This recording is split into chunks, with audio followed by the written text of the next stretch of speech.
Shravasti police थप्पड़ कांड में आया नया मोड़। बीजेपी नेता और पुलिस ने रखी अपनी बात।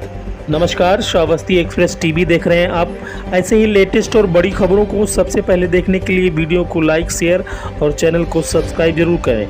ये बड़ी खबर उत्तर प्रदेश की श्रावस्ती से है, जहां पर शुक्रवार को हुए थप्पड़ कांड में अब नया मोड़ आ गया है। भारतीय जनता पार्टी के नेता राकेश गुप्ता, जो कि राकेश गुप्ता चेयरमैन प्रत्याशी व बीजेपी नेता के भाई है, इन्होंने अब पुलिस में बड़ा आरोप लगाते हुए कहा कि पुलिस के जवान ने ही उन्हें और उनके बेटे को भी सड़क पर पीटा और अब उन्हीं पर कार्रवाई की जा रही है। वहीं इस दौरान पुलिस अधीक्षक श्रावस्ती घनश्याम चौरसिया ने मीडिया से रूबरू होते हुए बताया कि पुलिस इस मामले में निष्पक्षता से जांच कर रही है और बीजेपी नेता के सारे आरोप निराधार हैं और इस जांच में जो भी तथ्य सामने आएंगे, जो भी दोषी होगा, उसके खिलाफ कार्रवाई नियमानुसार सुनिश्चित की जाएगी। बता दें कि श्रावस्ती जिले के भिनगा कोतवाली क्षेत्र के भिनगा तिराहे पर शुक्रवार यानी 8 नवंबर को एक वीडियो वायरल हुआ था।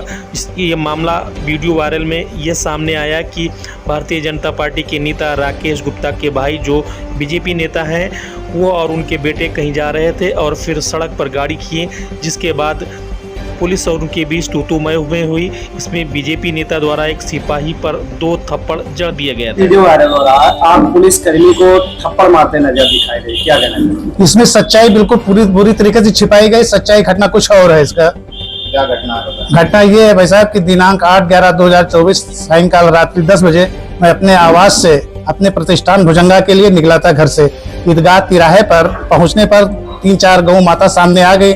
मेरे बेटे ने गाड़ी रोक लिया।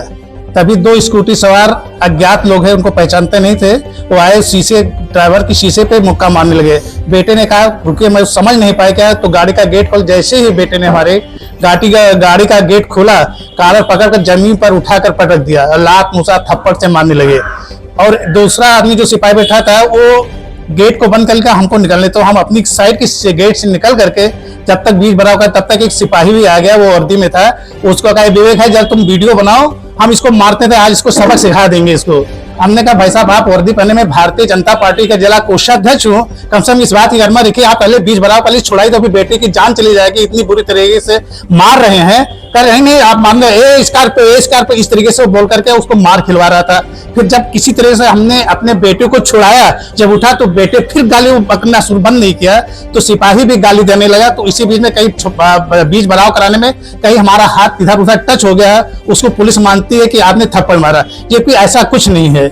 इसके बाद पुलिस हमको कोतवाली ले आई और कोतवाली पे हमको बेरहमी तरीके से हमको बेइज्जत किया गया। कुर्सी पे मैं बैठा था, कुर्सी पे बैठने के बाद उन्होंने कहा कि आप लोग सब लोग अब जाइए, यहाँ कुछ सुनी नहीं जाएगी। तो कहा नहीं, आप सादे कागज, तो उन्होंने मंगाया, मुझसे दस्तखत कराया और कहा कि ये आपका तहरीर रहेगा इस पे और आप जाइए। तो हमने कहा कि भाई साहब बेटा क्यों नहीं जाएगा? तो कहने बेटा नहीं जाएगा, बेटा ने पुलिस को मारा है। तो हमने कहा हम भी साथ में थे, हमको भी रोकिए। तो उन्होंने इस बात पे कहा कि नहीं बेटा तो नहीं जाएगा, आप। तो हम इस बात जिद पे अड़ गया, कुर्सी पे बैठा रहा। सामने हमारे एडिशनल थे, सीओ साहब थे, इंस्पेक्टर साहब थे और 4 सिपाही को लगा कि इनको घसीट करके कोतवाली से बाहर करिए। फिर मुझे बुरी बेइज्जती की तरह से मैं शर्ट को इन किया था, सारा कपड़ा वगैरह भी खुल गया और घसीट तो हमको कोतवाली से बाहर कर दिया गया। और ये सीओ साहब ने इतना कहा कि आपका बेटा मेरा बेटा, इसको कहीं कोई दिक्कत नहीं होगी भाई साहब, ये हमारे सुरक्षित रहेगा। लेकिन जब ये हुआ कि बेटा हमारे भोर में उसको इस तरीके से प्रताड़ना, लात घुसा, थप्पड़ से कहा कि अपने पत्नी के लिए सफेद साड़ी मंगवा लो, तुमको तुम्हारी जान हम ले लेंगे अगर कहीं से जराज का पर्दा आउट किया। भाई साहब इस तरीके से बेटा आज भी बहुत ही आघात में है, मानसिक आघात में है, क्योंकि इसने खाया पिया नहीं 24 घंटे, तो अभी बहुत ही आघात में। अगर कोई घटना होती तो इसका पुलिस प्रशासन स्वयं जिम्मेदार होगा। तो जमानत पे अपने घर पे ले आए हैं।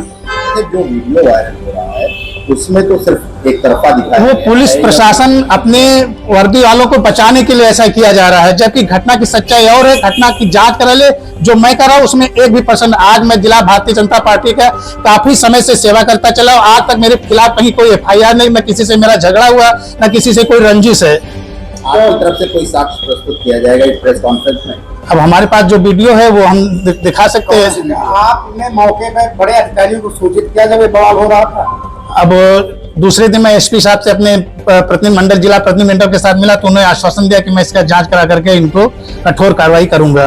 जो वीडियो वायरल हो रही है उसमें सीधा दिख रहा है कि आप उसमें थप्पड़ दे रहे हैं। नहीं, ये पूरी तरीके से एक सुनियोजित प्लानिंग है, हमको बदनाम कर लिए, हमारी सरकार को बदनाम के, हमारी भारतीय जनता पार्टी के कार्यकर्ताओं का मनोबल डाउन करने के लिए ये सारी एक सुनियोजित घटना है भाई साहब। क्या पुलिस वाले नशे में पूरी तरह से नशे में धुत, जो सामने से स्कूटर वो भी पूरी तरह से महक रहे थे, बदबू आ रहे थे उनके मुंह से। पार्टी को बदनाम करना चाह रहा है, बीजेपी को, आखिर क्या? ये हमारा जो पुलिस वर्दी वाले हैं ये पूरी तरीके से भारतीय जनता पार्टी को, भारतीय जनता पार्टी की सरकार को पूरी तरीके से नेस्त नाबूद कर देना चाहते हैं। इस घटना से उन्होंने यही संदेश देना चाहते हैं, जबकि घटना हमारे साथ हुई। आज हम लोग इतना दहले हुए, दहसे हुए कि आज पूरा नगर भी ये कह रहा है कि जब आज मेन पार्टी के कार्यकर्ता था तो हम लोगों की क्या हैसियत होगी, क्या पुलिस का इतनी बर्बरतापूर्ण कभी कार्य हमने हुई नहीं है जिस हिसाब से मेरे साथ घटना हुई है। आपने कहा कि आपके बेटे को जान से मारने की पुलिस वालों ने धमकी दी है, कहा है कि सफेद साड़ी पत्नी मंगा ले, ये आरोप आपका कहां तक सही है? 100% भाई साहब, इसमें कहीं भी कोई झूठा आरोप नहीं। वैसे कहा है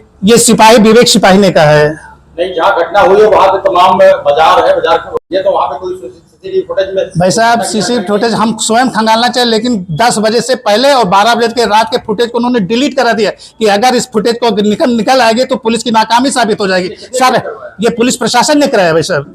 बाजार में सीसीटीवी लगे। हाँ बिल्कुल भाई साहब, कहीं भी क्लियर कर लीजिए, हाई डिस्क जब उसको खोलेंगे एक से मास्टर तो उसमें पूरा गायब करा दिया गया है। क्या गायब कराया गया? उसमें जो ये वीडियो इसको गायब करा दिया, 10 से 12 की कोई रिपोर्ट किसी उस वीडियो उसमें नहीं आ रही। वीडियो बना रही थी, उसमें आपका भी कोई ऐसा आपके साक्ष्य के तौर पे वीडियो आया है सामने? जी हाँ, हम दिखा सकते हैं। उसको प्रस्तुत करिए। मुफ्ता जी, आपका कहना है कि तहरीर जो है पुलिस ने आपसे जबरदस्ती निकाली, जबरदस्ती फर्जी तरीके से दबाव बना करके ले लिया है जी। आपके हिसाब से तहरीर मिली थी, इसमें क्या सच्चाई है?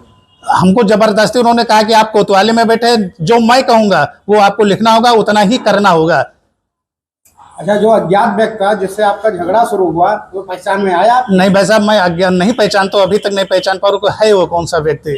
अब वो एक दूसरे के, विवेक सिंह वो दोनों एक दूसरे के दोस्त हैं, नाम लेके बोल रहा था कि हाँ इनको खूब मारिए और इनका जान हम भी ले लेंगे। क्या है? जयदीप गुप्ता। जो घटना हुई है, एक वीडियो वायरल हो रहा है जिसमें आप लोग एक पुलिस वाले को मारते हुए दिख रहे हैं, इसकी सच्चाई क्या है आप बताएं? आपको पुलिस ने क्यों धमकाया, किस लिए धमकाया और क्या? सब जो पुलिस द्वारा वीडियो वायरल हो किया जा रहा है वो आधा ही वीडियो है। उसमें पूरी सच्चाई ये है भाई साहब कि हम लोग शाम को अपने पंप पे जा रहे थे, तो ये प्रियम के सामने गाय बहुत ज्यादा थी, तो जो हम इधर से जा रहे थे तो हमने लेन चेंज करके हमने सोचा कि इस लेन से हम निकाल लें, तो सामने से 2 बाइक वाले आ रहे थे। एक तो निकल गया भाई साहब, एक स्कूटी से था, वो मेरे गाड़ी के जस्ट सामने लाकर उसने स्कूटी अपनी खड़ी कर दी, उतर के मेरे शीशे पे मारने लगा, क्योंकि गाड़ी बहुत स्लो थी, गाय की वजह से स्लो कर रखी थी, तो गाड़ी बंद हो गई, तो दरवाजा अनलॉक हो गया, दरवाजा उसने खोल के मुझे नीचे गिरा लिया और उसने मेरे आंख पे मारा। फिर थोड़ा लड़ाई झगड़ा होने लगा, वहां पे विवेक सिपाही खड़े हुए थे, उनसे मैंने जब लड़ाई थोड़ी रुकी तो मैंने उनसे कहा कि आप भाई साहब लड़ाई थोड़ा रुकवाइए, तो उन्होंने मुझसे और बोला कि ये स्कॉर्पियो वाले लड़ाई करो, फिर मुझसे गाली गलौज करने लगे। बाकी किसी ने सिपाही के ऊपर हाथ भाई साहब नहीं उठाया उस चीज में। वीडियो में तो भाई साहब वो गलती से हो सकता है कि कहीं लग गया, लेकिन उनका वो देश नहीं था कि सिपाही के ऊपर किसी और। क्या लग रहा है कि क्या पुलिस ने आपको जानबूझ के फंसाने की? बिल्कुल भाई साहब, बिल्कुल। क्या कोई आपसे पुलिस वालों से कभी की कोई दुश्मनी नहीं भाई साहब। क्या हुआ, वो मारपीट होने के बाद क्या हुआ? भाई साहब हम लोग कोतवाली में गए, कोतवाली में ये कहा गया कि चलिए आपका लिखा जाएगा जो भी होगा। फिर कोतवाली में मुझे मतलब पहले तो उन्होंने कहा कि सबका जांच होगा कि किसी ने ड्रिंक तो नहीं कर रखा, पुलिस वाले का भी होगा, हम लोग का भी होगा। लगभग 11:30 बजे से ये चर्चा चालू हुई, लेकिन किसी का जांच उन्होंने नहीं कराया। विवेक को उन्होंने वहां से हटवा दिया, विवेक वहां से हट गया। आपको क्या धमकी दी है? पुलिस ने जब पिताजी 2 बजे वहां से, पिताजी और चाचा जो सब लोग थे वहां से 2 बजे उन्होंने हटा दिया सबको। फिर 3 बजे विवेक सिंह और 5 लोग और, 4 विवेक सिंह और 4 लोग वर्दी में थे, एक बिना वर्दी के वहां आए। उन्होंने मुझसे काफी गाली गलौज, विवेक सिंह ने मुझे मारा भी और मुझे ये कहा कि अगर आपकी शादी हो गई हो तो आप अपने औरत को कह दीजिए कि सफेद साड़ी का इंतजाम कर ले, अब आप जिंदा नहीं बचेंगे। जो आरोप लगा रहे हैं इसका कुछ वीडियो है? भाई साहब 3 बजे की सीसीटीवी कैमरा आप चेक करिए, रूम के बाहर कैमरा लगा हुआ है, आपको अंदर वो आते दिखेंगे। बाकी मेरे पास कोई गैजेट उस समय था नहीं जिस समय कुछ वीडियो या साक्ष्य बना सको। उस पुलिस की थाने में मारा गया? जी भाई साहब, मारा विवेक सिंह द्वारा गया और गाली गलौज 6 लोगों द्वारा किया गया। विवेक सिंह आपको कब मारे? वही 3 बजे थाने के अंदर। में एक वीडियो वायरल हो रहा था था सोशल मीडिया पे, जिसमें कुछ लोग पुलिसकर्मी को मारते हुए दिख रहे हैं। क्या जिसने पुलिस पर हाथ उठाया, वर्दी को शर्मसार किया, उस पर कोई कार्रवाई हुई या गिरफ्तारी हुई? नहीं, इस संबंध में जो दिनांक 8 नवंबर को शाम को घटना हुई थी, उस संबंध में संबंधित आरक्षी द्वारा मुकदमा पंजीकृत कराया गया है। उस अभियोग के आधार पे जो पंजीकृत हुआ था उसमें एक व्यक्ति की गिरफ्तारी हुई है और एक अन्य जो वीडियो में दिख रहा है उसके संबंध में अन्य साक्ष्य संकलन कर रहे हैं। साक्ष्य के आधार पर अग्रिम कार्रवाई की जाएगी। तो सर, अभी एक प्रेस कॉन्फ्रेंस हुई जो बीजेपी के नेता और अधिवक्ता भी हैं, उन्होंने की है इस मामले को लेकर। उन्होंने सीधा पुलिस पे आरोप लगाया है कि वो सरकार को बदनाम करना चाह रहे हैं। श्रावस्ती पुलिस खास तौर से इसमें इन्वॉल्व है। क्या कुछ ऐसा मामला है? देखिए, वो घटना जो ईदगाह तिराहे की है, सरेआम दो व्यक्तियों द्वारा एक व्यक्ति की पिटाई की जा रही थी। इस संबंध में जो कि अकेला सिपाही था उसने वीडियो बनाया। वीडियो बनाते समय ये एग्रेसिव पक्ष था, इन लोगों ने देख लिया, उसके ऊपर भी हाथ उठाया। उस संबंध में मुकदमा पंजीकृत किया गया है। जिस व्यक्ति को मारपीट की जा रही थी उसने भी तहरीर दिया है, उस पर भी मुकदमा लिखा गया है।